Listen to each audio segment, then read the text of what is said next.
이사야 39장과 말라기 간의 연관성. 이사야 39장과 말라기 간의 연관성을 살펴보겠습니다. 이사야 39장과 말라기서는 각각의 문맥에서 중요한 신앙의 메시지를 전달하며 하나님께 대한 신뢰와 순종, 예언과 심판, 그리고 하나님과의 관계 회복을 강조하고 있습니다. 두 본문은 하나님의 심판과 회복, 그리고 하나님과의 관계의 중요성을 중심으로 서로 연결되어 있습니다. 이사야 39장 주제. 이사야 39장은 히스기야 왕이 바벨론 사신들을 맞이하고 그들에게 자신의 재산과 성전을 보여주는 사건을 다룹니다. 이 사건 후 이사야는 히스기야에게 바벨론의 침략이 예고될 것이라고 경고합니다. 주요 내용. 히스기야는 바벨론 사신들에게 자신의 재산과 보물을 자랑합니다. 이사야는 그 후 히스기야에게 바벨론이 결국 유다를 침략할 것이라는 하나님의 메시지를 전합니다. 히스기야는 이 예언을 듣고 자신의 후손이 포로로 끌려갈 것임을 알게 됩니다. 말라기 주제. 말라기는 이스라엘 백성이 하나님과의 관계에서 소홀해진 상황을 다루며 그들에게 회개와 하나님께로 돌아올 것을 촉구하는 메시지를 전합니다. 주요 내용. 제사장과 백성의 불순종과 하나님에 대한 경시가 언급됩니다. 하나님은 그들에게 자신의 사랑과 공의를 상기시키며 회복의 약속을 줍니다. 메시아의 도래에 대한 예언도 포함되어 있습니다.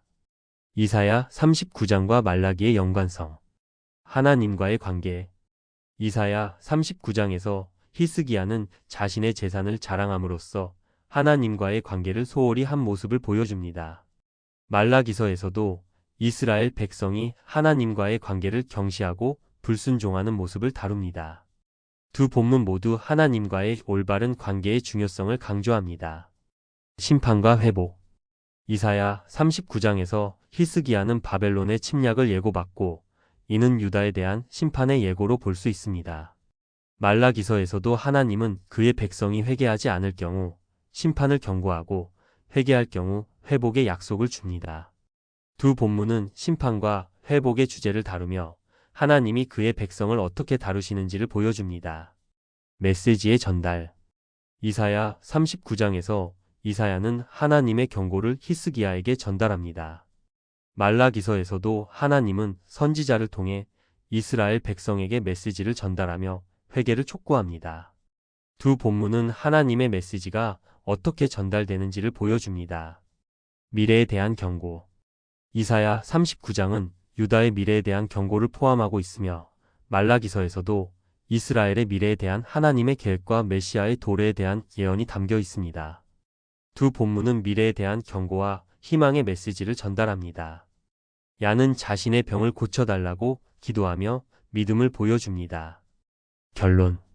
이사야 39장과 말라기서는 하나님과의 관계, 심판과 회복, 메시지의 전달, 미래에 대한 경고라는 주제를 통해 서로 연결됩니다. 두 본문은 하나님께서 그의 백성을 어떻게 인도하시고 경고하시는지를 보여주며 올바른 관계를 유지하는 것이 얼마나 중요한지를 강조합니다. 이러한 연관성을 통해 우리는 하나님과의 관계에서 경계와 회개가 필요함을 깊이 이해할 수 있습니다.